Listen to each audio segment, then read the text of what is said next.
ചർച്ച വലിയ നേട്ടമായിട്ടാണ് സർ അപ്പുറത്ത് പറയുന്നത്. സർ എല്ലാ ചർച്ചകളും അനുവദിക്കുന്നുണ്ട്.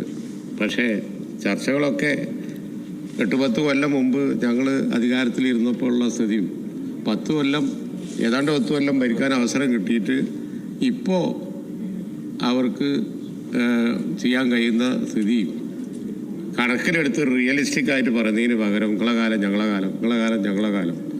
സാറ് 2-3 ദിവസമായിട്ട് കേട്ടുകൊണ്ടിരിക്കുകയാണ്. സാർ ഇപ്പം ഇന്ന് വിലക്കയറ്റാണ്. വിലക്കയറ്റം ബന്ധപ്പെട്ട മിനിസ്ട്രി കേന്ദ്ര ഗവൺമെൻറ് ഇന്ത്യയിലെ ഓരോ സംസ്ഥാനങ്ങളിലും ഇപ്പോൾ ഉള്ള വിലക്കയറ്റത്തിൻ്റെ റേറ്റ് ഇവിടെ വിഷ്ണുനാഥ് പറഞ്ഞു പ്രഖ്യാപിച്ചിട്ടുണ്ട്.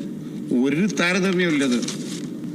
നമ്മുടെ സംസ്ഥാനം മറ്റു സംസ്ഥാനങ്ങളുമായിട്ട് നടത്തുമ്പോൾ ദേശീയ ശരാശരി 2 ആണെങ്കിൽ 2.7 ആണെങ്കിൽ നമ്മളിത് 9 ആണ്. ഒരു താരതമ്യമില്ല. ശരി, എന്തൊരു വിലക്കയറ്റമാണ്. ശരി, ഇങ്ങനെ ഒരു വിലക്കയറ്റം കേരളീയർക്ക് അഫോർഡ് ചെയ്യാൻ പറ്റുമോ എന്നുള്ളതാണ് പ്രശ്നം. ഇവിടെ നമ്മുടെ സമ്പദ് വ്യവസ്ഥ, കേരളത്തിൻ്റെ സമ്പദ് വ്യവസ്ഥയിൽ ഏറ്റവും അധികം ആളുകളൊന്നും അറിയാതെ പോയിക്കൊണ്ടിരുന്നത് നമ്മുടെ ആരുടെയും ഭരണത്തിൻ്റെ ഒരു പത്രാസായിരുന്നില്ല. സത്യസന്ധമായി പറഞ്ഞാൽ കുറേ പതിറ്റാണ്ടുകളായി മലയാളികൾ ലോകം മുഴുവൻ പരന്ന് ജോലി ചെയ്തും അതുപോലെ തന്നെ മറ്റ് ഏർപ്പാടുകൾ ചെയ്തും ഇങ്ങോട്ട് പണം അയച്ചുകൊണ്ടിരുന്നത് കൊണ്ട് ആളോഹരി വരുമാനം ഉണ്ടായിരുന്നു. ഈ ആളോഹരി വരുമാനം ഒരുവിധം ഉള്ളത് കൊണ്ട് നമ്മുടെ സംസ്ഥാനത്ത് വില കയറിയാലും അതുപോലെ തന്നെ മറ്റ് പോരായ്മകളുണ്ടെങ്കിലും ഒക്കെ ഒരുവിധം നമ്മൾ ഒന്നാമത് എന്ന് നമ്മൾ പറയുന്നതിൻ്റെ പ്രധാന കാരണം വർഷങ്ങളായി മറ്റു പലതുമാണ്. ഈ ഫോറിൻ റെമിറ്റൻസ് ആണ്. കണ്ടമാനം ഫോറിൻ റെമിറ്റൻസ് നമ്മുടെ സംസ്ഥാനത്തിലേക്ക് വന്നുകൊണ്ടിരുന്നതാണ് നമുക്ക് അതിഥി തൊഴിലാളികളെ ഇവിടെ നിലനിർത്താനും അതുപോലെ തന്നെ ഇവിടുത്തെ കൺസ്യൂമർ സ്റ്റേറ്റായ കേരളത്തിൽ ഇങ്ങനെ സുഭിക്ഷമായി പോയിക്കൊണ്ടിരിക്കാനും ഒക്കെ കഴിച്ചത്. ഗവൺമെൻറ് കാര്യം മനസ്സിലാക്കുന്നില്ല. സർ, ഇപ്പം നമുക്ക് അഫോർഡ് ചെയ്യാൻ പറ്റുന്നില്ല. സർക്കാരിൻ്റെ കയ്യിലോട്ട് പൈസയില്ല. സിവിൽ സപ്ലൈസ് മിനിസ്റ്റർ എന്ത് വർത്തമാനം പറഞ്ഞിട്ടും കാര്യമില്ല. ഒന്നിനും നിങ്ങളെ കയ്യിൽ പണമില്ല. അതാണ് വസ്തുത. സർ, ഇന്നലെ ഹെൽത്തിൻ്റെ ചർച്ച ഇവിടെ നടന്നു. പുറത്തുനിന്ന് ഒരു സാധനം വാങ്ങാൻ പാടില്ല എന്ന് സ്ട്രോങ് ആയിട്ടുള്ളൊരു പ്രഖ്യാപനം ആരോഗ്യമന്ത്രി ഇവിടെ നടത്തി. അതിൻ്റെ ഫലം എന്താ? പുറത്തുനിന്ന് വാങ്ങൽ നിർത്തി. ഇന്നത്തെ പത്രങ്ങളിലെ ലീഡ് സ്റ്റോറി ഓപ്പറേഷനും നിർത്തി. അതുപോലെ തന്നെ അത് കല്ല് പൊട്ടിക്കലും നിർത്തി, സർജറിയും നിർത്തി. ഇന്നത്തെ ലീഡ് സ്റ്റോറി എന്താണ്? സർ, പ്രഖ്യാപനങ്ങൾ കൊണ്ട് വാക്കുകൾ മാത്രം പറഞ്ഞതുകൊണ്ടൊന്നും നടക്കാൻ പോകില്ല. ഗവൺമെൻറ് കുറച്ചുകൂടി റിയലിസ്റ്റിക് ആവണം. ഇന്നലെ സർ വ്യവസായ മന്ത്രി പറഞ്ഞു റിവേഴ്സ് മൈഗ്രേഷൻ. സർ, മൈഗ്രേഷൻ നമ്മളൊക്കെ കുറേ കാലമായിട്ട് കാണുന്നത് എന്താ? കഴിഞ്ഞ ഒരു 50, 60, 70 ശേഷം ആളുകൾ തുരുതുരാ പുറത്തേക്ക് പോയി യൂറോപ്പിൽ, കാനഡയിൽ, അമേരിക്കയിൽ, ഗൾഫിൽ ഒക്കെ അവർക്ക് അവസരങ്ങൾ കിട്ടുന്നു. അവിടെയൊക്കെ വാണിജ്യ വ്യവസായങ്ങൾ തുടങ്ങുന്നു, കച്ചവടം ചെയ്യുന്നു, ഇങ്ങോട്ട് പണയക്കുന്നു. ഇപ്പോൾ അമേരിക്കയിൽ ട്രംപാണ്, യൂറോപ്പിന് അവരുടേതായ പ്രശ്നങ്ങളാണ്, ഗൾഫിൽ മുഴുവൻ സ്വദേശി വൽക്കരണമാണ്. അവിടെ യൂറോപ്പിലൊന്നും പോയി ട്രൈ ചെയ്താൽ ഒരു ജോലിയും ഇപ്പോൾ പഠിച്ച കുട്ടികൾക്കൊന്നും കിട്ടാൻ പോകുന്നില്ല. ഇതൊക്കെ നമ്മളെ സീരിയസ് ആയിട്ട് ബാധിക്കുന്നു. നമ്മളെ ആളോഹരി വരുമാനം, നമ്മുടെ സാമ്പത്തിക കപ്പാസിറ്റി കുറച്ച് കഴിഞ്ഞാൽ എന്താവും കഥ? സർ, ഇവിടെ അതിഥി തൊഴിലാളികളുണ്ട്. അവർക്ക് കൊണ്ട് നിൽക്കാൻ കഴിയുമോ? അവരെ നമുക്ക് അഫോർഡ് ചെയ്യാൻ പറ്റുമോ? ഇപ്പോൾ വല്ലാതെ അറിയാത്ത സിവിൽ സപ്ലൈസ് മിനിസ്റ്ററോട് ഞാൻ പറയാം, നമ്മളെ റേഷൻ സിസ്റ്റത്തിൽ ഇന്ത്യയിൽ ധാന്യശേഖരം കുറയാത്തത് കൊണ്ട് നമുക്ക് അവിടുന്ന് അരി കിട്ടുന്നതുകൊണ്ടാണ്. വസ്തുതയാണത്.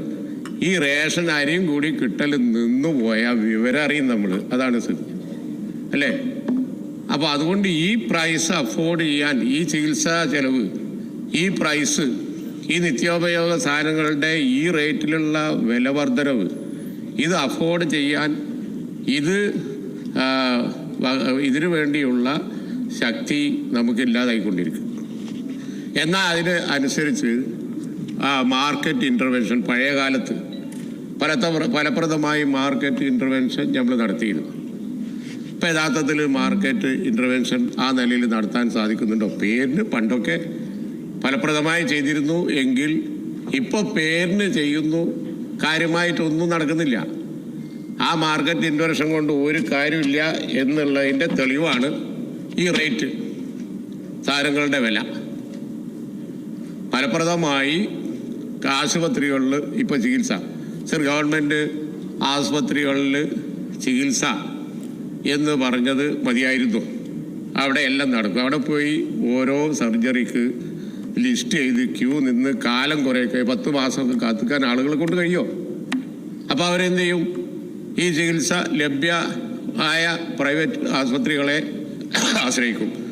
അങ്ങനെ ആശ്രയിക്കുമ്പോൾ എന്താ ചെയ്യുന്നത്? അവർക്ക് അതിനുള്ള സാമ്പത്തിക ശേഷിയില്ല. അതോടുകൂടി അവൻ്റെ കുടുംബം കുളം തോണ്ടും. കാര്യമായ ഒരു അസുഖം വന്നാൽ മതി. അവിടെ ഇപ്പോൾ ഗവൺമെൻറ് ആശുപത്രികളെ ആളുകൾ ആശ്രയിക്കുന്നത് മന്ത്രി എന്ത് പറഞ്ഞാലും ശരി കുറഞ്ഞു വരികയാണ്. അതിന് ഏറ്റവും വലിയ ഉദാഹരണമാണ് ഇന്നലെ നടന്ന ചർച്ചയുടെ ഫലമായി ഇന്ന് പുറത്ത് സാധനം വാങ്ങാൻ കഴിയുമ്പോൾ അതിൻ്റെ റിസൾട്ട് അതേ വരുള്ളൂ. അല്ലെങ്കിൽ സർക്കാർ ഈ എത്ര കോടിയാ ഇന്നലെ അടിയന്തര 2000 കോടി കൊടുക്കാനുള്ളവർക്ക് കൊടുക്കാതെ, മരുന്ന് കമ്പനികൾക്ക് കൊടുക്കാതെ, ഉപകരണങ്ങൾ വാങ്ങാൻ കൊടുക്കാതെ അവിടെ എന്തെങ്കിലും അത്ഭുതം സംഭവിക്കുമോ? ഒന്നും സംഭവിക്കൂല. അപ്പം എല്ലാ സ്ഥലത്തും വില വർധനമാണ്. എല്ലാ സാധനങ്ങൾക്കും വില വർദ്ധിച്ചുകൊണ്ടിരിക്കുകയാണ്.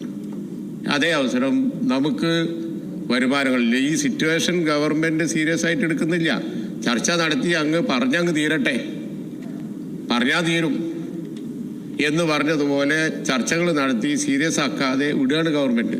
നിങ്ങളുടെ കയ്യിൽ കാശില്ലാത്തത് കൊണ്ട് കാര്യങ്ങൾ നടക്കുന്നില്ല എന്നും സംസ്ഥാനം ചെന്ന് പെട്ടിരിക്കുന്നത് ഒരു വലിയ ദൂഷിത വലയത്തിലാണ് എന്നുള്ള കാര്യം സീരിയസ് ആയിട്ട് അടുത്ത് കൈകാര്യം ചെയ്യേണ്ടത് ആരാ?